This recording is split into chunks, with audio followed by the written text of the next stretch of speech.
Welcome to a TRE session. Got a blindfold and no headphones today.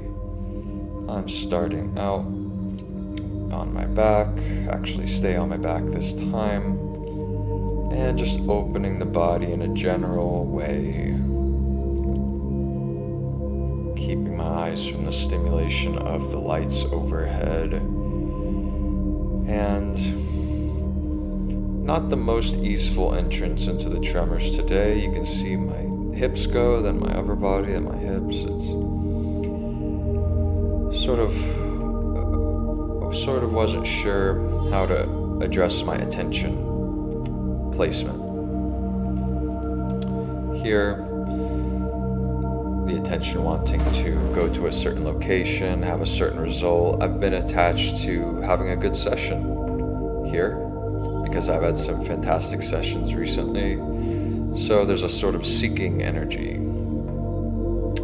And that's counterproductive to surrender and to allowing the body to arise with its spontaneous movements. But this happens in various modalities for transformation, like in meditation. It's very much talked about. Seeking, having fruitful meditation experiences, and then it becoming a subconscious sort of seeking or forcing mode, which is not true meditation. And when we do that, that's not true spontaneous movement, spontaneous tremors. If we're 10% of us is causing or forcing the tremors.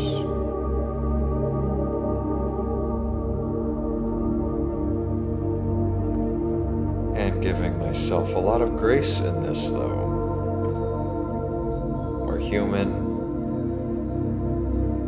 We have trauma. We have goals. We pressure ourselves.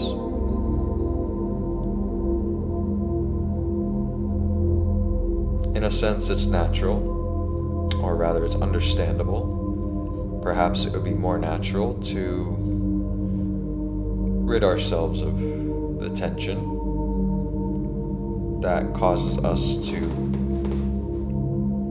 seek out and chase and force certain things. So I was experiencing some, not pain, but some feelings in the back of my neck, in my vertebrae, that seemed risky. There was tremors that, because I was not fully in my body, like I mentioned, having a little bit of forcing or a bit of resistance or a bit of seeking, which means I'm not released into the body.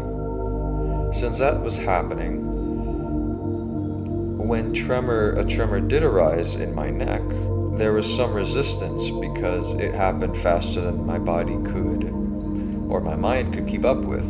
Of course, that's how it happens. The tremor happens before the mind can catch it and try to control it. And so the mind tried to catch it afterward, and that showed up as a sort of resistance on that spontaneous tremor in the neck. And that's, well, dangerous. Because just like you hear about car accidents, or maybe you know someone who was in a car accident and they were drinking, and typically there are better medical outcomes, injury outcomes in those cases when there's a severe car wreck. The alcohol causes the person to be more loose with their body and not clenched down in protection. And so in the same way, when we have any resistance or control of our body, when spontaneous tremors do happen in any sort of sudden, abrupt, vigorous way, especially in a place like the neck, which I get big tremors in, well, then there can be a sort of like a signal of like, hey, that didn't feel great and any worse, and that might be a minor little, not good event, nothing serious, but It's sort of like if you wake up with neck pain, that's not normal. That's a result of modern human stress, closing down our natural impulses to move our body in response to the body's discomfort, combined with unnatural bedding materials such as pillows, big fluffy pillows that put our body at weird angles, and soft beds that keep us from feeling real feedback from our body to the ground, which is related to me doing TRE on this rock hard tile right now with no padding.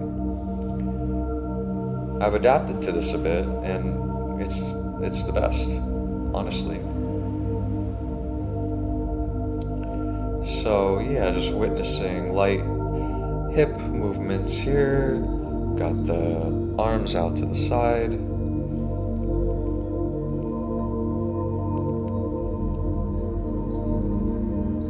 There was a bit of almost discomfort in having the arms down. And some days I would explore that sensation and keep them there, and today I just felt like changing the situation, extending my arms to the side.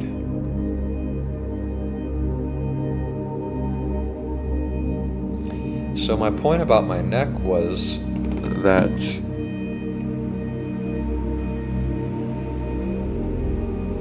I'm moving my neck and my head to the side because it can accommodate the tremors and any accidental resistance better.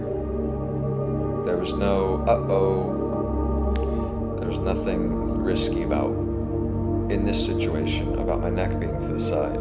If the tremors were different, and I've had head and neck tremors that were different, that turning my head sharply to the side did seem risky. It's all about self-attunement. Balancing surrender with attunement to the potential danger of having our neck in a weird position.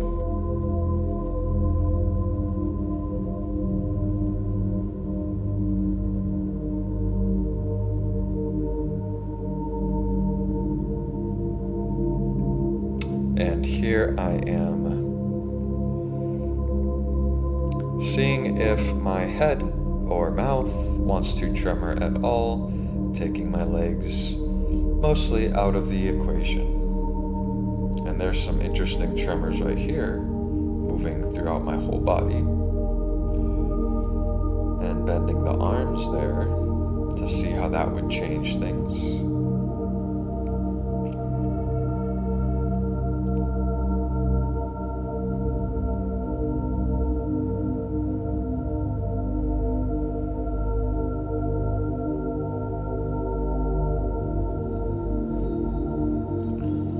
Lifting the arms up for a stretch as I begin the integration, which I continue after turning the camera off here. Wishing you all really well in your practice. See you in the next video.